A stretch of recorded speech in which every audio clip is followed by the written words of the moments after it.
Hello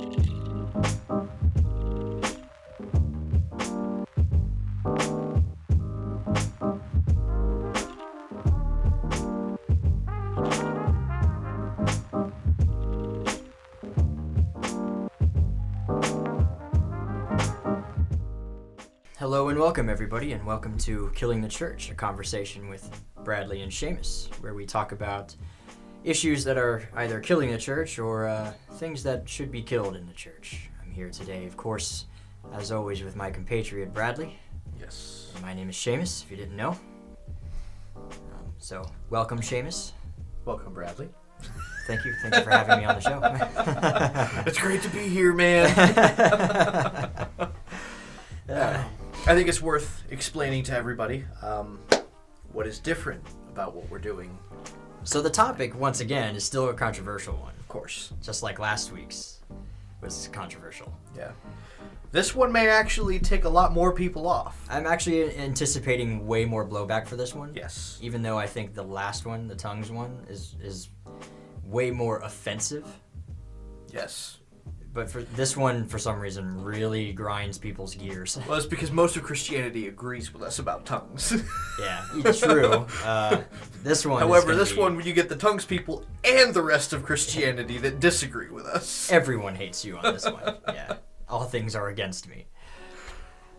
So today's topic is the Sabbath day. So we're gonna go over what the Sabbath day is. And as well as the shift from the Sabbath day to Sunday worship. Because there is an inherent shift. There's an understanding in the Old Testament. It was Saturday. Right. There was the seventh day of the week. That was the Sabbath. And we look at the church now. And it's no longer that. It's on Sunday, and so it's right. like, well, what happened? This is actually one of the first questions I ever had as a young, newer believer, having only just reading the Bible front to back, not grown up in a church or anything. One of my questions was, why is it Sunday now? And so if you're somebody who has that question, we're going to do our best today to answer that question. Because that is a legitimate question. If you read the Bible for what it is, you see very little evidence for the Sunday shift. And today we're going to argue that there is no evidence for the Sunday shift. But, as per the tradition, we're doing the tradition a little differently today.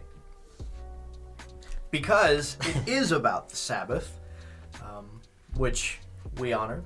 And now, that's not to say that it's the Sabbath today. It's certainly not. We're not filming this on a Sabbath. Yeah, day. we're not filming this on the Sabbath. But in keeping with Sabbath tradition, we're actually going to be tasting a wine today. Yeah. Yeah. So it is traditional on the Sabbath day to have a glass of wine. And so, since we're talking about the topic, we figured, hey, why not? Today I've got, that'll get in focus, some Federalist Zinfandel, and you've got... I will be sampling also the Federalist, but this is a bourbon barrel aged red blend. So I'm keeping a little bit with the bourbon whiskey, Still doing the whiskey Scotch thing there. It was at least it spent time in the same barrel. I had a bourbon aged Zinfandel, but I had that over the Sabbath day and I finished it. And you finished it. So that's gone. Ooh. I like that sound. It feels weird to pour wine in the in these Crystals. Yeah, crystals. Yeah. These looks cool. It looks like a brandy, I guess now. Yeah. I'm cool with that. That's I guess I'm alright with that. But in Sabbath day-like fashion, I would like to, if you wouldn't mind. Actually, you're older than me, so maybe you should do the honors. Oh, you know what? Yeah. That's a good idea. Let's do it. Sir, may I ask you to bless the wine in Hebrew? Well, considering our last video, will you be my translator? Sure. All right. Baruch atah Adonai, Eloheinu melech haolam, borei peri hagafen. Blessed are you, our Lord our God, King of the universe, creator of the fruit of the vine. Amen. Amen. Ooh, what a joy. Yeah. I love it. It smells. I took a whiff of it just before we blessed it, and immediately just there's a robustness to it that's... I love it. Solid red. Yeah, a solid red wine. It's just, there's no beating it. Yeah, and it's not like you can taste the bourbon in it per se, but it definitely, there's a uniqueness there that I'm gonna do the same analogy I always do with Subway sandwiches and oregano. You can taste it when it's like, you can't taste it when it's there. But you know when it's not. But you can definitely taste it when it's not there. Interesting. Okay. I think it adds a little bit of a smokiness. Really? That's when I taste it. Like I love the bourbon aged, and it's because it's just a little. It's only in the age. You know what? For 6 months. Yeah. It's just a little bit. Yeah. Yeah, I taste that. I like it. A little bit. Not like a whiskey, but. No, it's wonderful though. It's a joy. Yeah, it is a joy. What is that? Psalms, Proverbs? Yes. Wine is the joy of a man's heart. Yes. And we blessed it in Hebrew, of course, because those would have been the words of the Master, Yeshua. Yes. Anytime it says he took the glass or the cup and he gave thanks, and he blessed it, particularly at the Last Supper. We explained that in our Passover. We did video, a little bit, but those are the words. Yeah. Which, par for the course. Anytime that you drink wine or eat bread, it's customary to bless it. Yep. So, but to our issue here, the Sabbath, Sunday.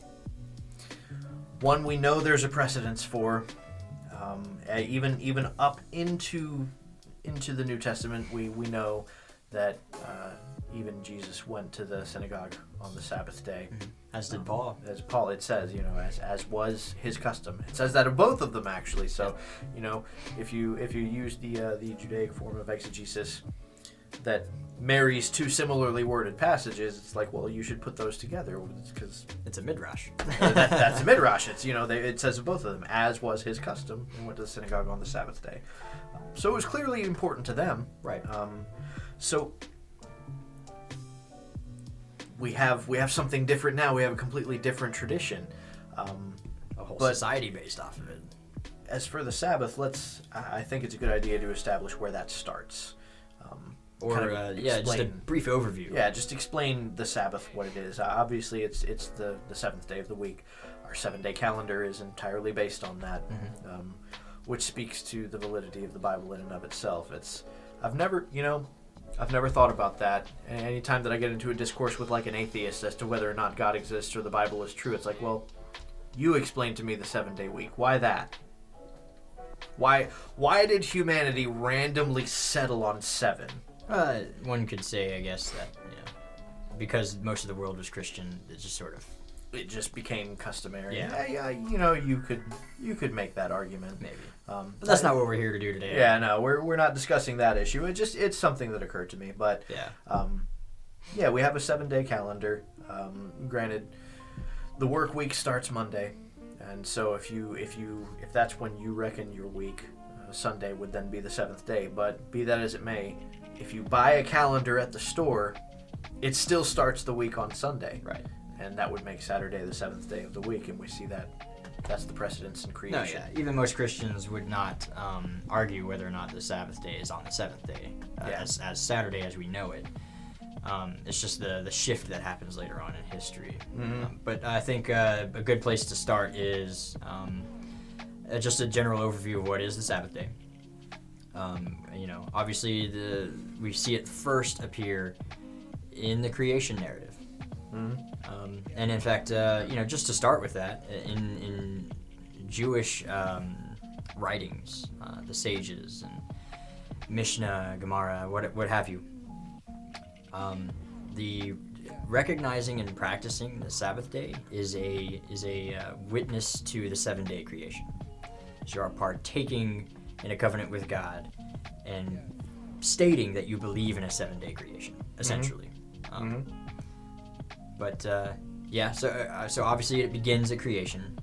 We know that We see it immediately in the first few chapters of Genesis. One could safely assume that Adam and Eve kept the Sabbath day as well with God. That was the first thing they experienced. Yeah. Really, if you read the creation narrative, which it's funny, it's like your first experience with something is always what you revert to, you know, like the example you always give with the Transporter movies. Which one's your favorite? The third one. Which one was the first one you ever saw? The third one. it's your first experience with it, right? And so like humanity's like naturally bent on finding time to rest and just do you know, and it's like, well, if you take the biblical account as being correct, which we do, that was humanity's first experience on this earth, was the Sabbath. Right. It was created the sixth day, and the first full day he experienced was rest. Mm-hmm. There's so much Mishnah on that. Like the prohibition to light a fire on the Sabbath, just as an example. It comes from, just as the Sabbath day was about to begin, Adam saw that it was getting dark, and so he got scared, and so God lit a fire for Adam so that he would have light in the night. Mm-hmm. And so now since God, aimed to rest that whole day, he lit a fire just before, and you don't light a fire during. And so that now is a prohibition. They say that's where the inspiration for the prohibition comes from. It's actually spelled out in the Torah that you can't light a fire on the Sabbath. Yeah. But Mishnaically, the reason they derive from the creation narrative and kind of read between the lines a little bit there. Why would God make that a prohibition? And that's their reasoning, because something I've noticed is that Jews tend to ask the question why for a lot of things that we don't even think about. Mm-hmm. You and I tend to do this sometimes, where we just take a commandment and we just accept it because God said so. It's like, well, you're God, so you get to make the rules. Yeah, I mean, or even what more need is there? Even with Jews, of course, having chutzpah, even they're like, but why though? You and I are like, what do you mean why? Just do it. Yeah, right? No. Yes, do it, but why? Well, and I think some of the reason for that though is to derive meaning, because you and I both know that even in Orthodox Judaism, it doesn't even count to do a commandment if your heart's not in it. Right. And so if you ask the question why, you get a legitimate reason now to give meaning behind the action, and now your heart can be in it. And so I definitely get that. Yeah, it's trying to achieve greater understanding. Yeah. And it's admirable, to be honest, because essentially what they're doing is instead of just going, okay, God, awesome, very well, will do, Wilco, Roger, whatever, instead they go, well, what can I learn about God from this? About his nature, why, and what can I learn from this? And so they, of course, Mishnaically, they learn that one of God's first acts to mankind was to comfort him when he was, afraid in the dark, by providing light for him. And so it's like, so this shows us the wonderful grace of God. Yeah. And his love towards us. And mercy. And it's like, well, you never really would have, we obviously come to that conclusion. But to get that conclusion out of something as simple as don't light a fire on the Sabbath day is amazing to me that they're able to do something like that. Yeah. Really admirable, I think. Absolutely. And you find that all over Judaic literature, in the Talmud and Midrash, Mishnah, and in some of the independent commentaries. But so, that's, interestingly enough, even the days of the week themselves in more Jewish circles, they don't even have names. They just refer Sabbath, to it. Well, because the Sabbath is the only one that God named. Yeah. So they just number the days according to the Sabbath. Yeah, well, and that's a funny thing too. That has its roots in paganism. The names that we have our days. The names that we had, today, Moon Day, Tyr's Day, Odin's Day, Thor's Day, Freya's Day, Saturn's Day, yeah, and obviously Sunday. And the Sun Day, yeah. So that's all paganry, but Jews even to this day, first day, second day, and third day. Even a testament to that is also in other languages, English is one of the only languages where the seventh day of the week is Saturday, which is a hearkening to paganism. In other languages, it's all derivative, or even transliteration of Shabbat or Shabbos or Sabbath or what have you. Spanish. Yeah, Spanish is sábado. Sounds like the word Sabbath to me. Yeah. In Greek, I believe it's Sabbaton. Sabbaton. Yep. Yeah. So we see a clear precedence for the name of this day. So if there's ever any question, because I've heard that question before, it's like, well, how do you know Saturday's the seventh day of the week? And it's just like, well, language reflects it. Yeah, world history and language reflect that is the day. The Jews didn't just make that up. And if nothing else, the Jews are a testament to the diligence of keeping the word in its purest form, like guarding it, and so they've tracked and kept and maintained that Saturday is the Sabbath day. Throughout all of their history, no matter what they were going through, they'd always maintained it. And so, if nothing else, we can always look to them, and they can tell us, yeah, this is the seventh day. And I think that obviously lays a good ground for why Paul and Jesus both observed it. Of course, Jesus had to observe it. He wouldn't be the Messiah if he didn't. Correct, if he were to have violated any of the commandments of the Torah, that automatically disqualifies him as the Messiah. Right. But even Paul, being the religious Pharisee that he was, took care to observe the Sabbath day, and that I think even in New Testament times is because it was an eternal statute. Mm-hmm. That's what the Torah says a few times, actually. I had 3. Yep. This is an eternal 3 decree that I know of. The Sabbath day is the most repeated commandment in the entire Torah. Mm-hmm. It shows up tons of times, seemingly for no reason.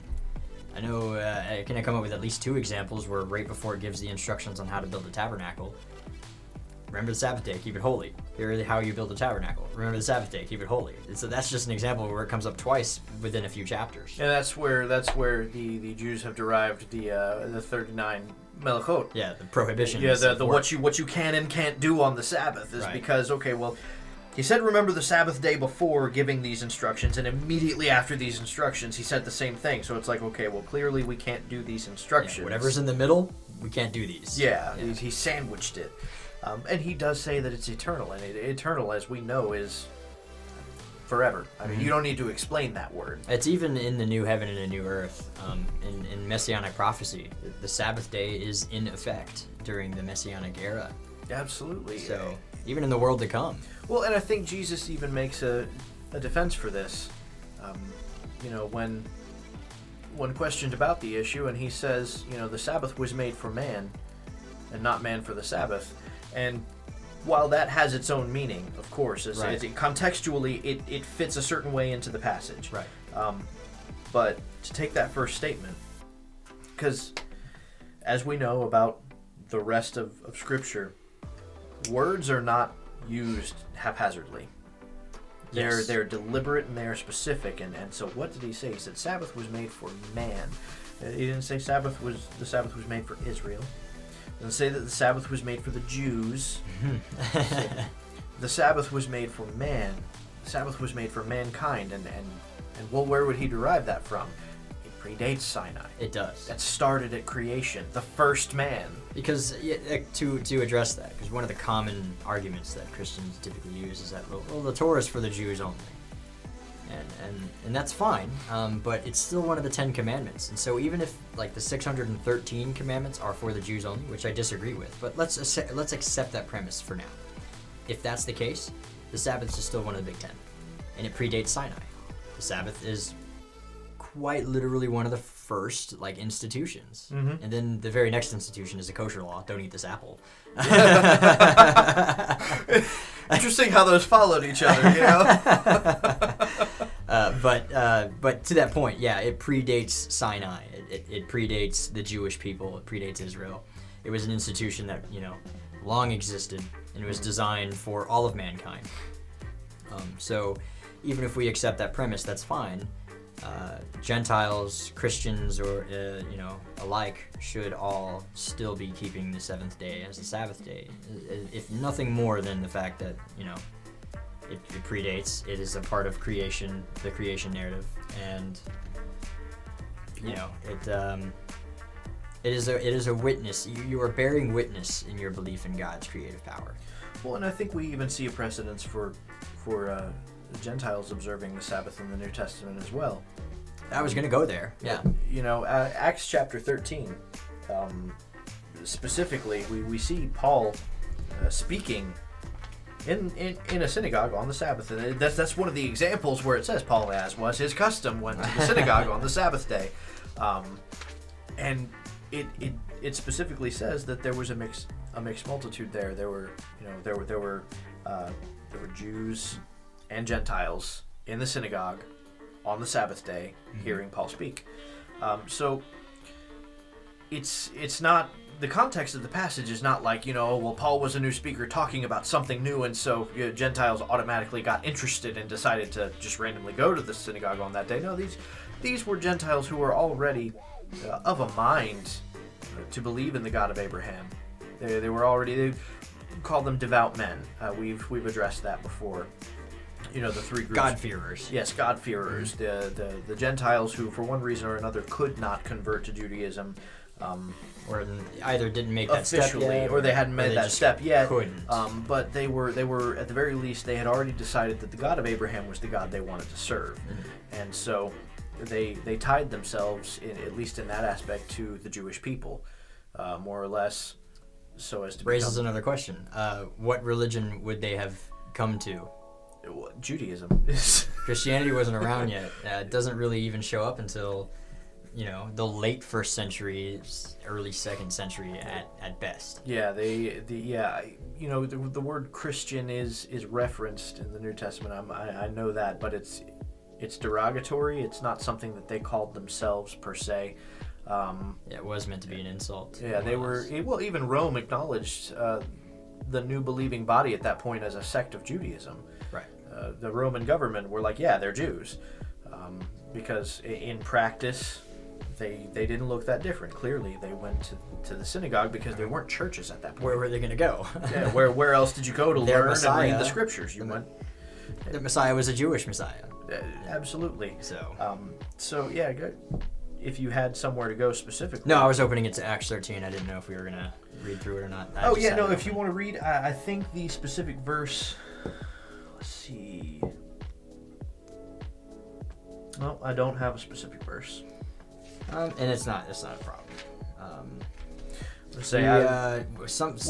I've been working on a book where this subject comes up, and so I'm looking into some notes that I've got on this subject, and I referenced the chapter, but not the specific verse because I'm pretty sure the chapter opens that way. Yeah, but to that though, if we stay in Acts, let's address some of the common argumentative rebuttals to switching to Sunday observance. Yeah, because let's start there.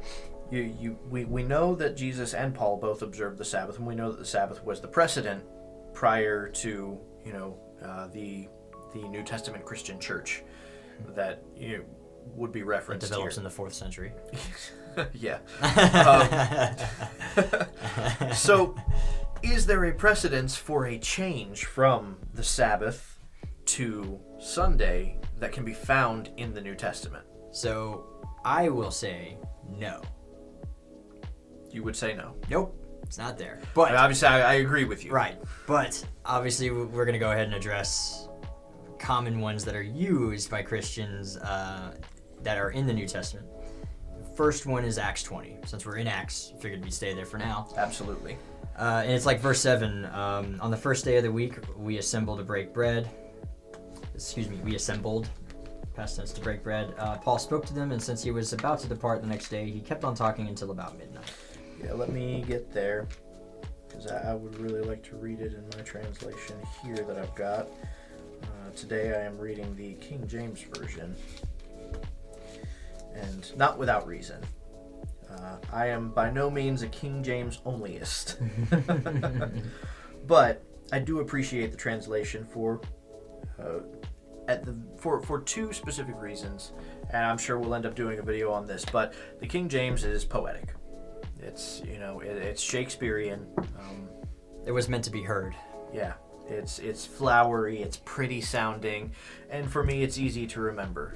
My dad very specifically had me memorize the KJV because it's easier to remember, because it's poetic. I think poetically, so it sticks in the mind. Very well.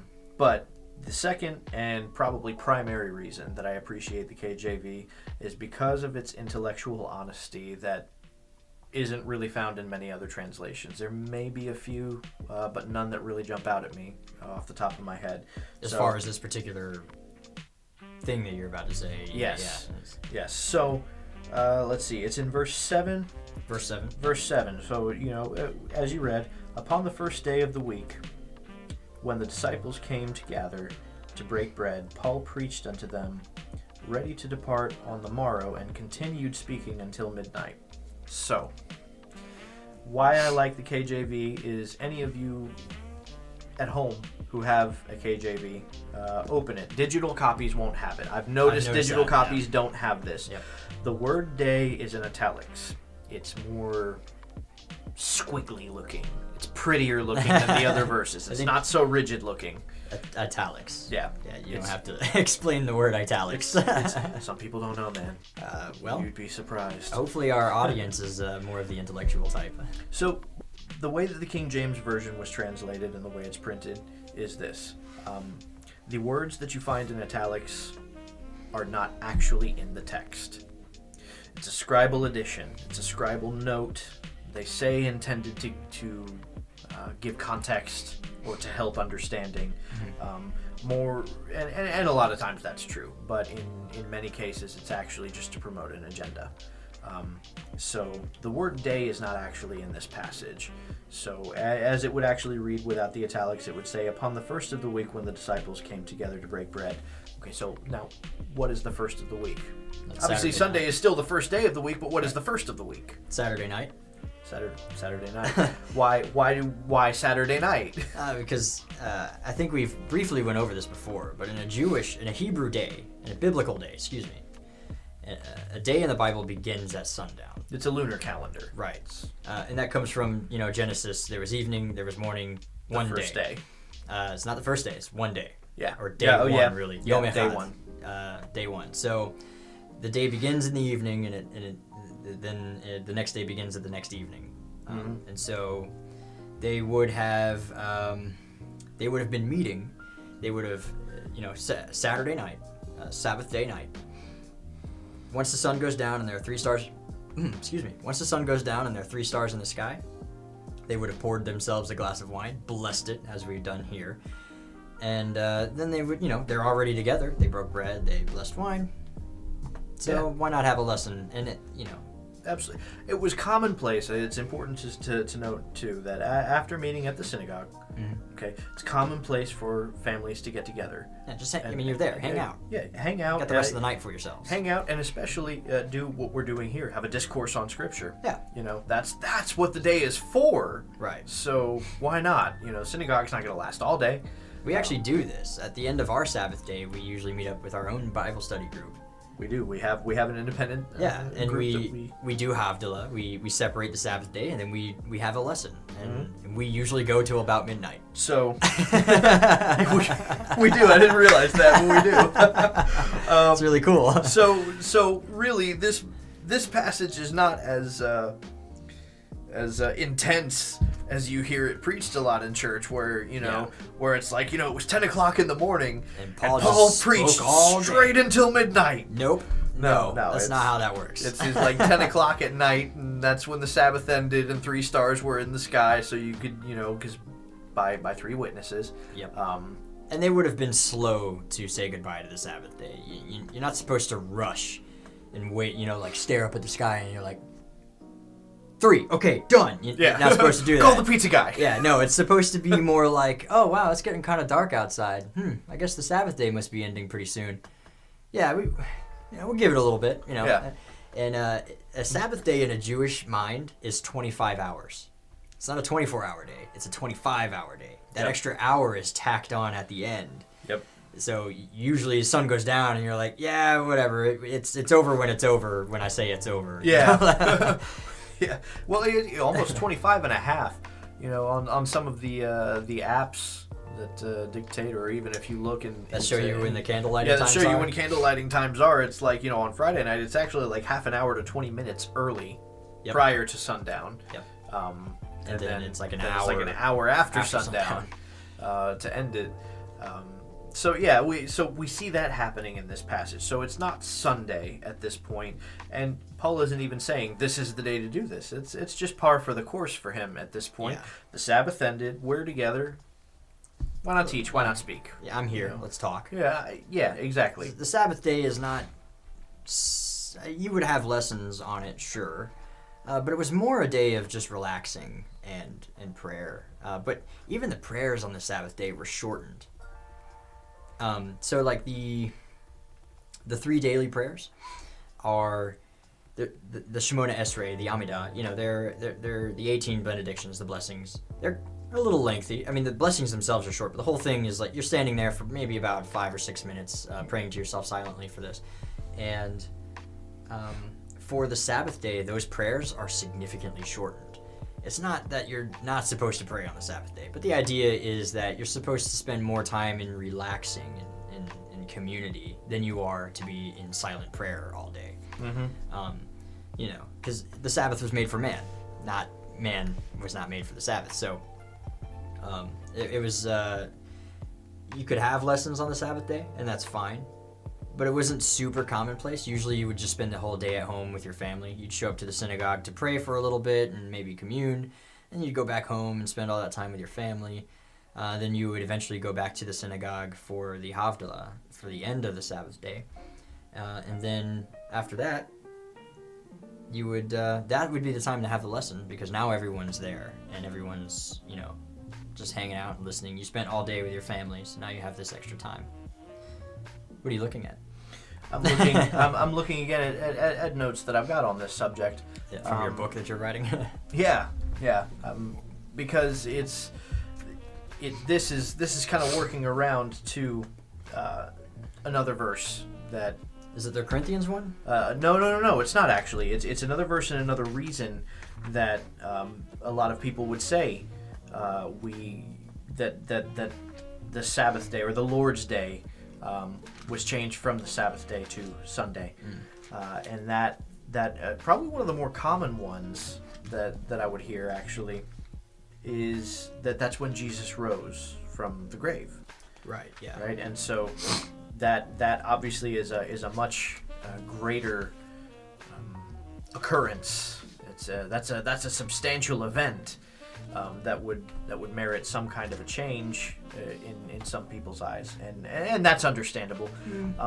But this again kind of brings me to the same issue. I'm just looking for the particular verse because I've got all 4 instances in the Gospels cited here. Oh, okay. And I'm trying to remember which one exactly. I think it's John, if I'm not mistaken. John 20, verse 1. Let's go there. Let me flip there. 20, verse 1. On the first day of the week, came to the tomb. Yep. Yeah. So Mary came to the tomb on the first day of the week. Here we see the exact same thing. That word "day" is not in the text. Yeah, I believe the Greek actually says as the first day began to draw on. To draw on, yeah. Which would be Saturday night. Yeah. Again, yes. It would be Saturday night. And so this is the point at which Mary went to the tomb and realized he's gone. Yeah. So there again, there could be a precedence, sure, except that it wasn't Sunday.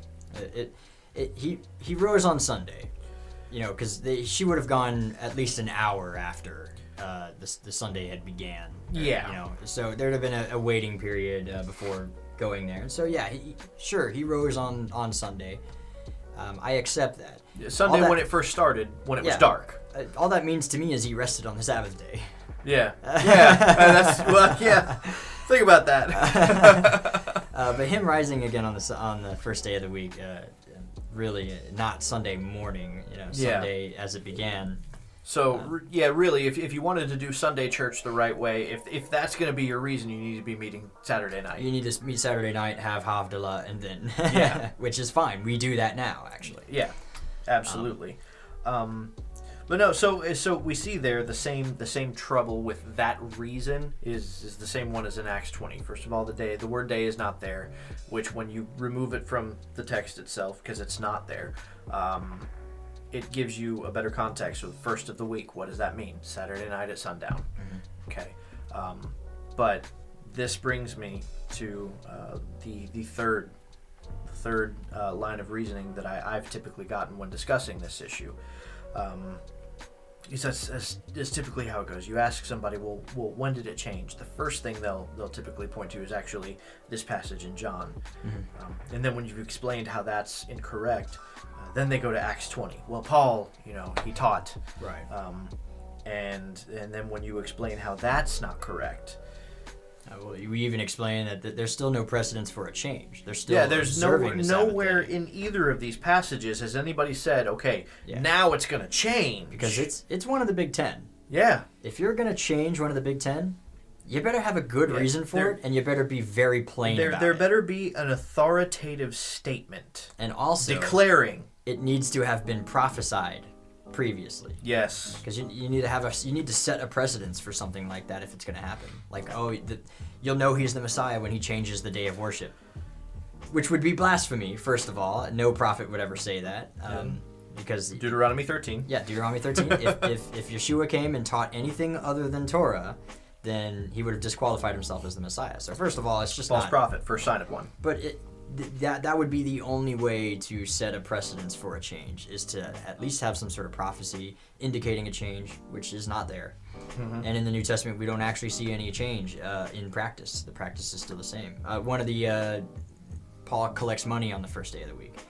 I think it's from Corinthians, where he's gathering money for the temple. Yeah. And he says to do it on the first day of the week. And so, they're meeting on the first day of the week, and they're passing around an offering basket. It's like, that's because you can't trade money on the Sabbath day. Yeah, you can't do commerce on the Sabbath. You'd have to wait until after the Sabbath day. Yes. In order to get money and send it to the temple.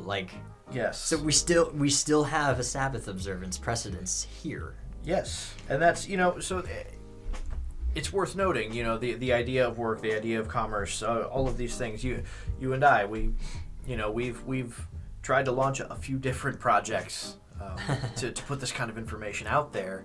And I remember one time when we were actually collaborating on a book series, we were just fantasizing about writing together. And we still should do. But I still want to do that. I've still got the notes for it. COVID-19, man. I got more time now. Might as well write a book. But I always wanted to be a published author.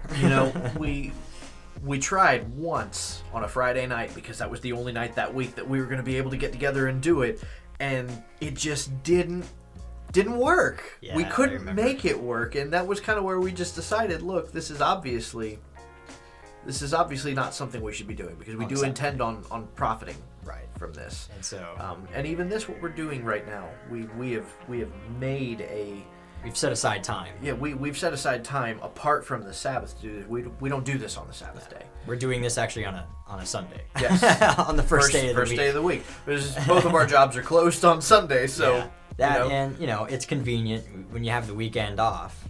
But you can't do anything Friday night or Saturday day. And Saturdays are for the boys. Let's be real. Yeah. And so Saturday night, you and I hang out. We have our own Bible study group that goes until about midnight. So we're busy. Yeah. Sunday is really our only other day that we actually have off where we can do something like this. Yep. And, it stands to reason. And honestly, I love starting the week this way. I do too. This is a fantastic way of starting the week, and I can honestly say about it. According to a Hebrew day, we do this all day. Yeah. Because we end Sabbath and start doing a Bible study, and then we come here and we film a Bible study. Yeah. We do this all day. I hadn't thought about that. That's really cool. That's all day. That's a really great way to begin the week. And I can say that since we've been doing this, my weeks have been more positive having started this way. Yeah. But be that as it may, you submit the Sabbath question to somebody. They hit you with John 20. You slap that one down. Acts 20. Then they hit you with Acts 20. You Flight slap canceled. that one down. And the very next thing that they move to is, well, it doesn't even matter. And that's the Corinthians. What is that one? Don't be from Colossians 2, starting in verse 16, says, "Let no man therefore judge you in meat or drink, or in respect of any holiday, or of the new moon, or of the Sabbath days." These are a shadow of what was to come. Yes. The substance is Messiah. Let no one condemn you. So, the context here is important, okay? Because first of all, he mentions a couple of things there that Christians today don't even observe. Right. Okay. So we get it. There's they let no man therefore judge you in meat.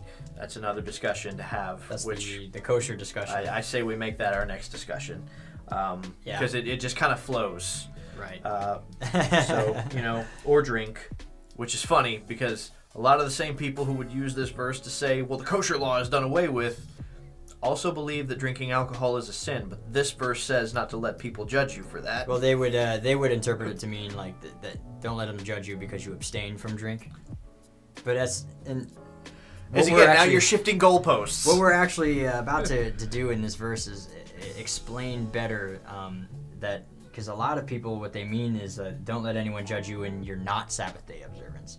The opposite is true. Yes, in this verse, it's an issue of halakha, and what he references that people don't even do. Okay, because Jews don't eat certain meats, Christians eat those meats. Jews drink wine. A lot of Christians don't drink any alcohol. Some do.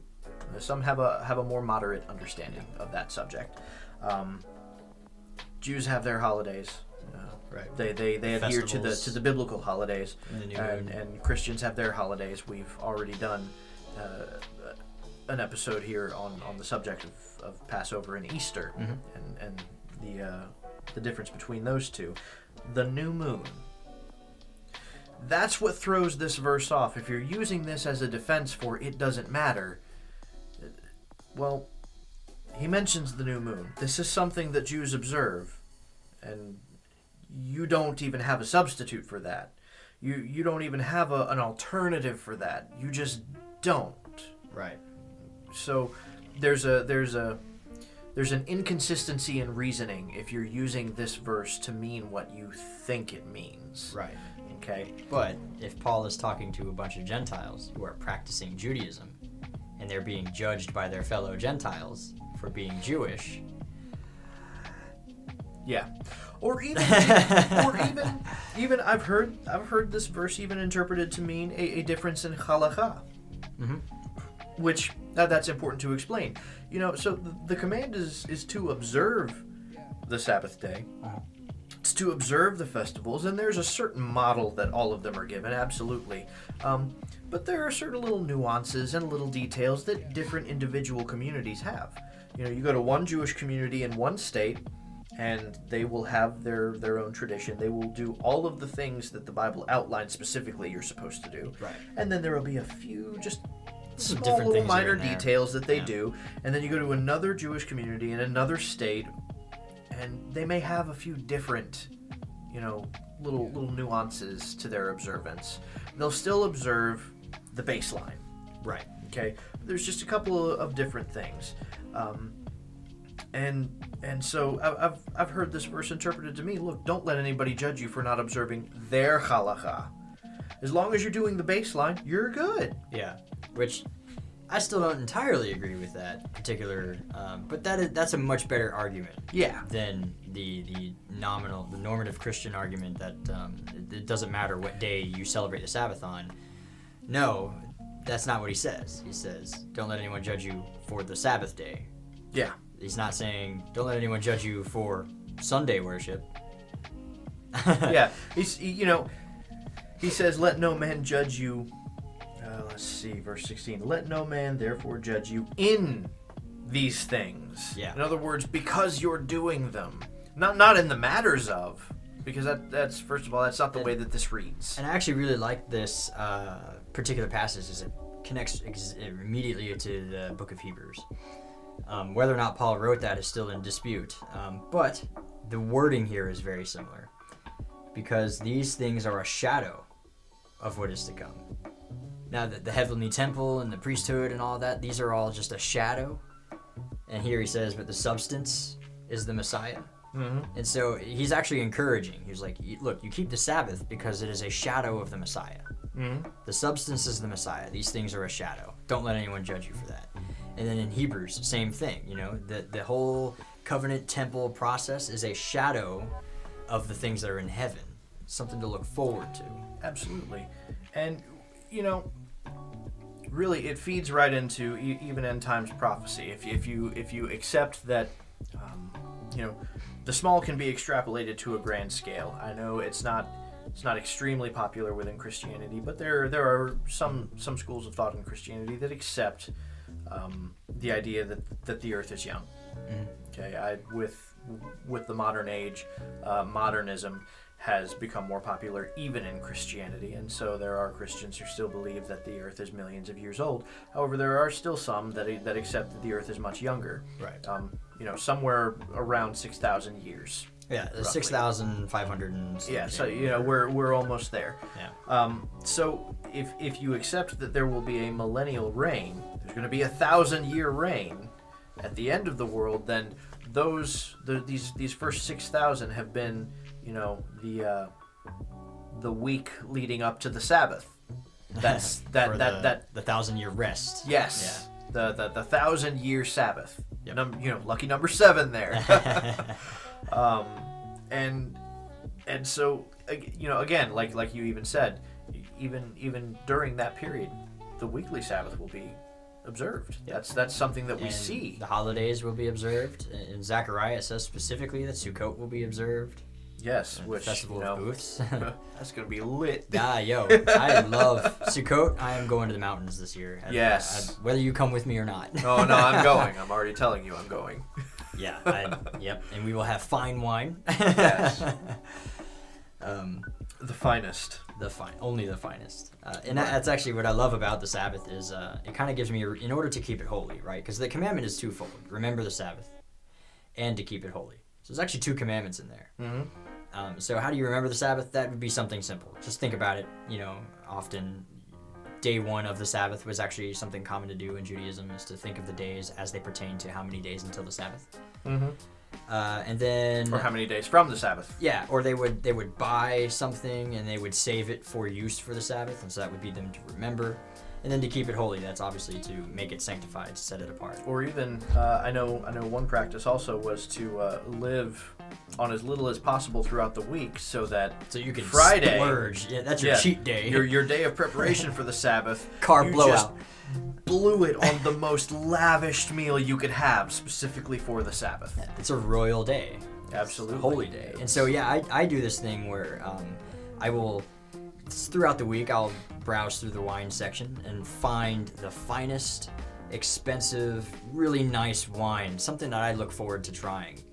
And if I see something that I like, I'll buy it and I'll save it and I'll drink it on the Sabbath day. Like, I will bless the Sabbath day with this lavish, you know, vintage 2006 wine or whatever it is. Mm-hmm. And that's why I don't have the Zinfandel that was aged, because I drank it. And that's like a $30 bottle of wine. I mean, that's not like super expensive, but for me, that's expensive. I don't make that much money. Yeah. This isn't making me money yet. Right.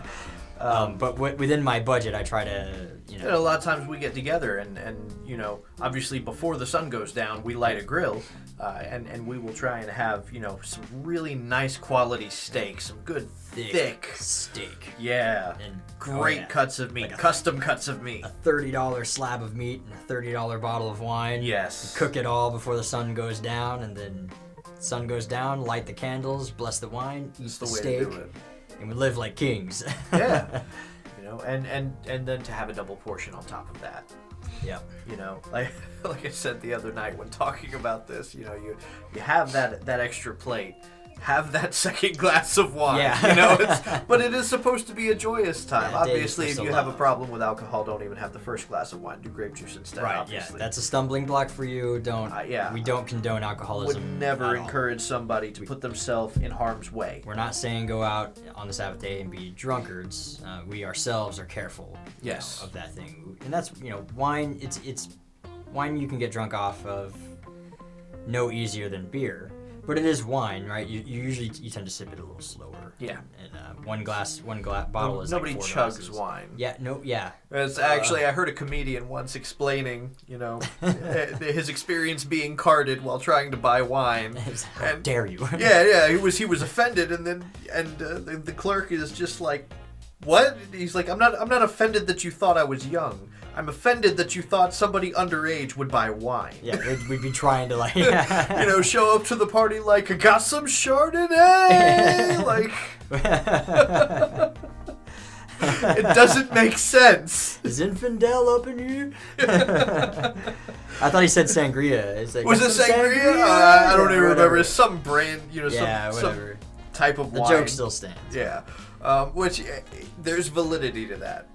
Yeah, it's still funny. But all that to say, we don't condone drunkenness in any way. No, not at all. But just having a glass or two of wine. If it's not a problem for you, yeah, go for it. And it represents a blood covenant. Right? It's the color of blood. It's called the blood of grapes. Hence sangria. And you are observing a blood covenant, and it was the same covenant that the Master Yeshua partook in and blessed the cup of wine and partook in a blood covenant. So we do the same. Mm-hmm. Do this in remembrance of me, kind of thing. Yep. So I personally I look forward to the Sabbath day. Every love week. It. If I don't get my Sabbath day, because sometimes it happens. Sometimes I have to go to drill. I'm a reservist. Likewise. And so sometimes I don't get my Sabbath day, and it ruins me. If I have to work on a Saturday, I'm done. The rest of the week, I just hate my life. Yeah, the next entire week is just a drag. Yeah, because I didn't get my day of rest, and I can't pick a day in the middle of the week. Yeah. The Sabbath day is the Sabbath day, and even if I took like a Wednesday off and just took a day to myself, it's not the same. No. No. Almost having a day off in the middle of the week is almost worse because you get 2 Mondays. Yeah, it's super weird. And I prefer it over Sunday anyway. Sunday is now my Monday. Yeah. And I don't mind that at all. Yeah. Well, yeah, because really, the command is to work 6 days. Yeah. So here we are. It's not you can work 6 days, but make sure that you rest the 7th. It's like, no, work 6 days. You are to do work for 6 days. And so yeah, really for me, Sunday is the day that I do all the work that I can't do during the week. Right, so I spend most of the day doing meal prep, mm-hmm. So that I can make sure that I've got my lunches and everything set out for the week. Right. And then I end the day with this, which is not bringing in income yet, but it's still work. Yeah. As much as we enjoy this, there's a lot of labor that goes into this production. Absolutely. There's a lot of labor and a lot of investment. Yeah. And so in planning and editing and everything, it's I just refuse to do it on the Sabbath day. That's my day, for us to commune with God, be with my family, mm-hmm. rest, take the day off, and then at the end of that day, then I can begin to slowly get back into a working phase. And so that's another difference between the two, I would say, is because, sure, a lot of people go to church on Sunday. And, that's nothing fine, wrong yeah. with that, really, actually. Yeah. Because, you have to drive to church, and driving is really not, lighting a fire, cranking the engine. Not really permitted on the Sabbath day. And so there's not really anything wrong with, going to church on a Sunday and learning.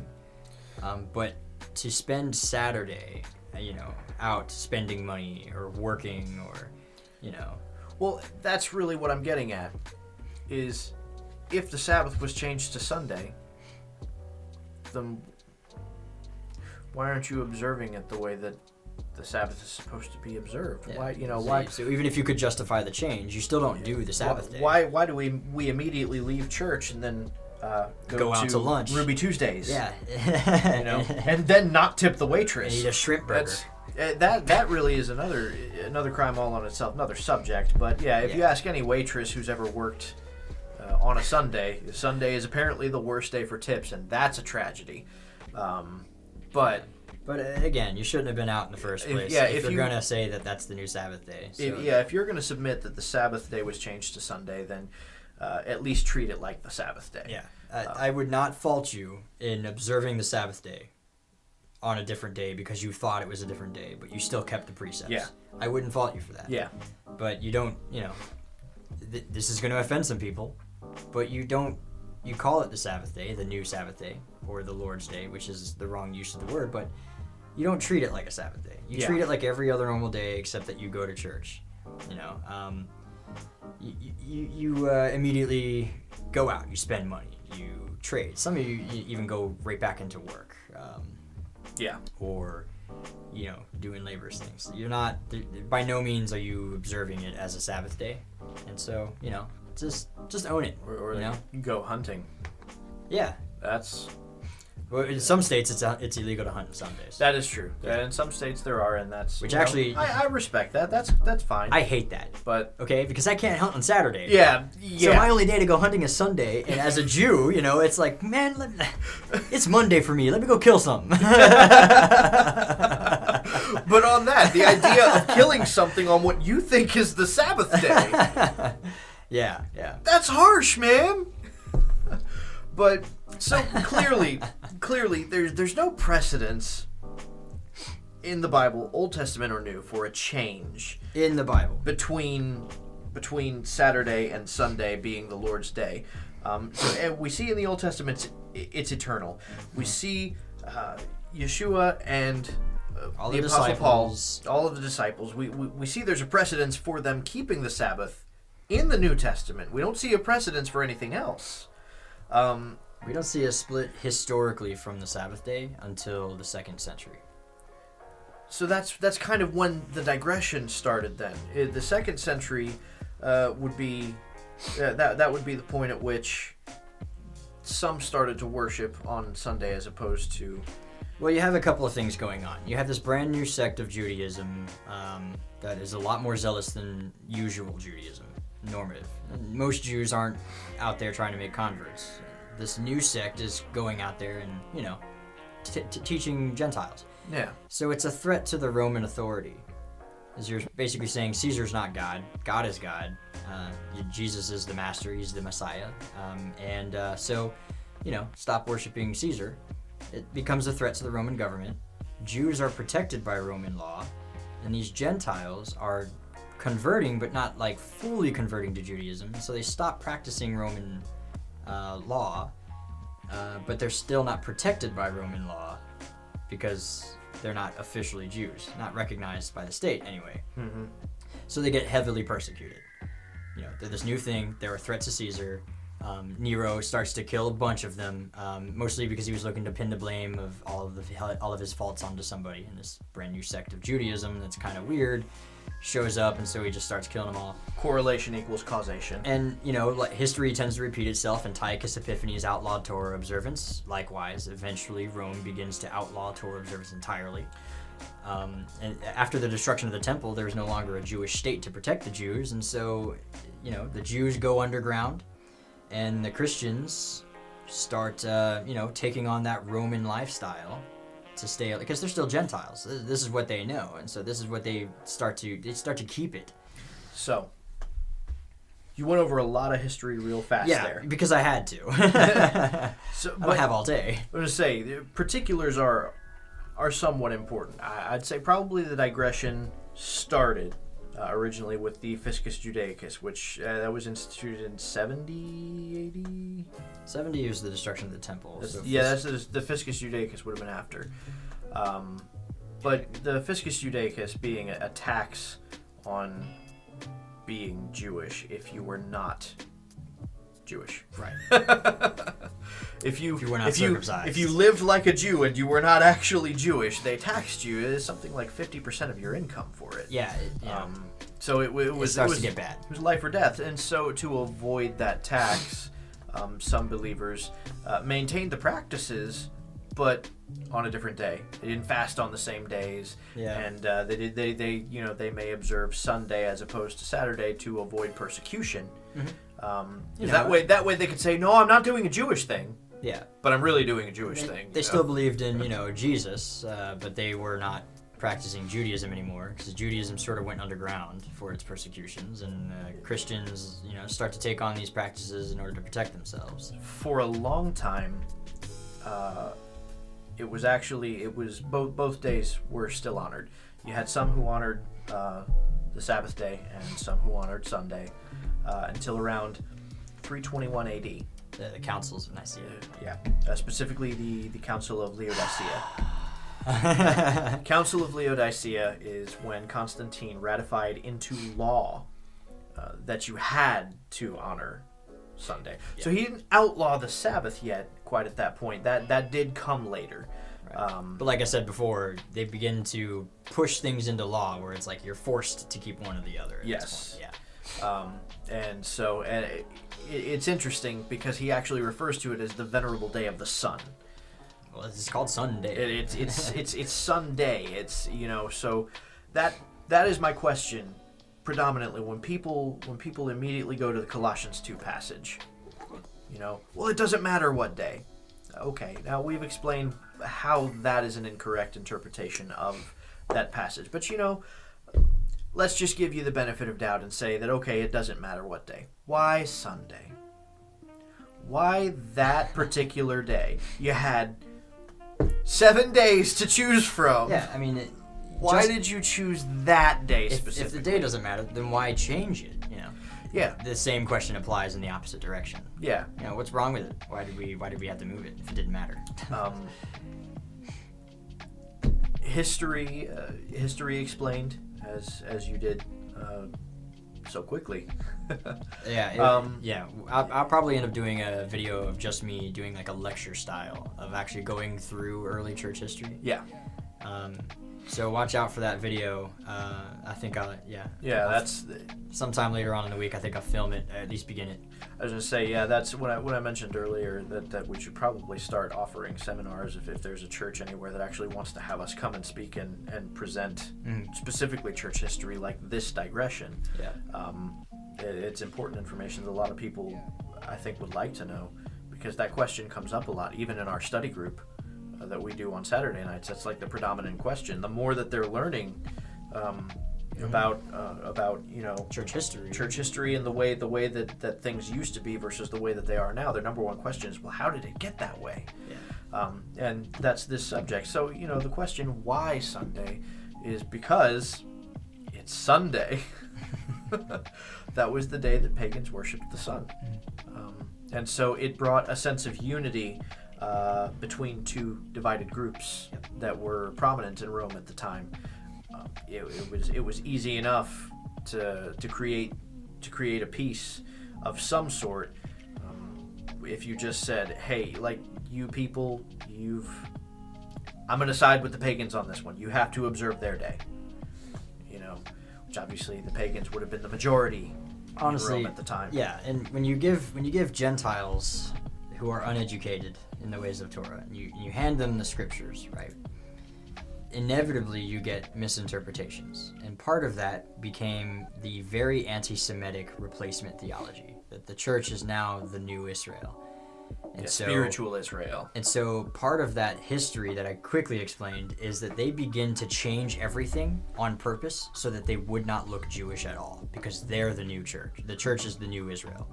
And so they did everything in their power to sever the Israel tie. They changed the day of worship. They changed all of the holidays, because they're the new Israel now. So, Jews are the enemy. They're the synagogue of Satan. Anti-Semitism, Constantine fed into that. We addressed that. The same Council of Nicaea we addressed in the Easter video. He literally refers to them as the detestable Jews. Yeah, and so that's part of the big split. Is honestly, it's anti-Semitism. Christianity in its earliest days was cemented on anti-Semitism. Bunch of Jew haters. That's the unfortunate thing. But either associate with them and get killed, or associate with Rome and be spared, more or less, and become part of this new unified church called the Catholic Church. Constantine institutes the Catholic Church for the first time. It becomes a real thing. Peter was not the first pope. That's not how that works.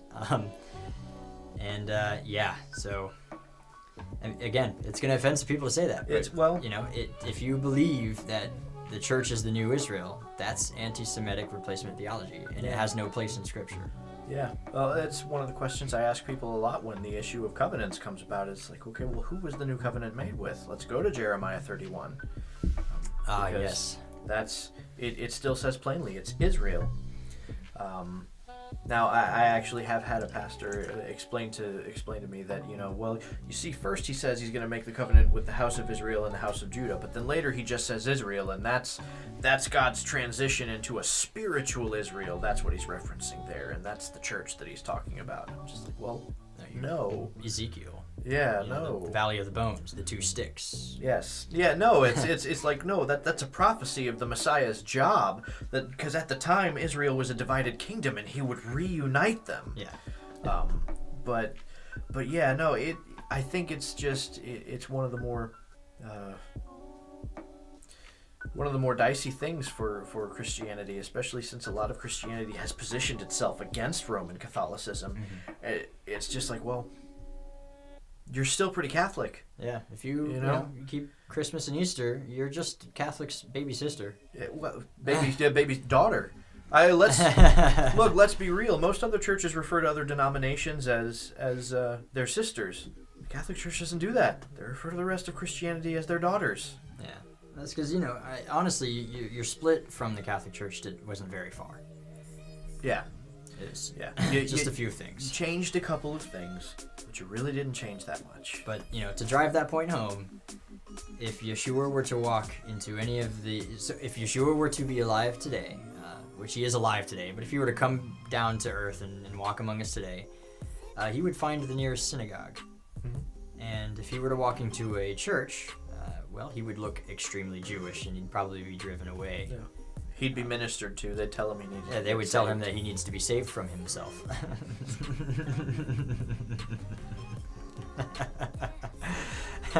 To this day, one of my favorite YouTubers. But it is even though the Christians tend not to be on purpose anti-Semitic, they kind of accidentally do it. Mm. And it's by the languages that they use. By implying that you're the new Israel. You're not. You were grafted into the tree of Israel. Yes. Romans chapter 11. Yeah. You are not the root. You were brought near to the covenants of promise, yeah. Ephesians 2. Romans 11 again. The root sustains you, not the other way around. Yes. You can be cut off anytime. Yes. It's just sad. Because I feel like a lot of people, and I've said it before, and it comes off abrasive. And, because I go for the shock and awe value. But, I tell people, I'm like, look, you don't understand right now. I know you think that you support Israel and you're not an anti-Semite at all, but it's like, if I questioned you hard enough about some of your doctrines, on a long enough string of questions, you will find yourself thinking anti-Semitic thoughts. And it's not their fault, really. It's what they've learned. They tend to do it, they don't mean to. It's just kind of a accidental thing from the doctrines that they have learned. Yeah. But we have been going on about this for a little bit. Yeah. At the end of the day, we're not saying, Sunday bad, Saturday good, but we're saying Sunday bad, Saturday good, so. Yeah. Yeah. But in summary, there's no place in the New Testament where the shift happens. Yeah. The Sabbath never changed. It is eternal. It's one of the big 10. So honor it, look into it. I would encourage everybody to read up on some Sabbath day observances, from different sects within Judaism. Yeah. And the church didn't really obtain. They were Sabbath observant all the way up until about 200 and some odd, AD. And so the split happens as a result of pagan influence, anti-Semitism, and then eventually Constantine making it law. Yep. And then outlawing Torah observance, and so. If you looked Jewish, you would die. If anybody watching this really has a mind to start observing the Sabbath, The easiest thing really to start with is this. Light a candle Friday night before the sun goes down. Light one Saturday night after the sun goes down. And on both ends of that, bless wine, drink wine, or grape juice. Yeah, whatever. Bless bread, eat bread. Yep. That's the simplest. Basically, communion. Yeah, light a candle and do communion. Yeah, basically. Yeah. But to end this, I would like to just say, for anyone that has any other kind of argument against the Sabbath day, I'm sure that the comments are going to be lit up on this. It's going to be lit. But all I'm going to say to end this before we raise our final glass is, we know that Jesus was Jewish, right? And he was a perfectly observant Sabbath day observant Jew. He never broke the Sabbath day. So, as his disciples, when it comes to Sabbath day observance or Sunday observance, what would Jesus do? And on that note, L'chaim. L'chaim.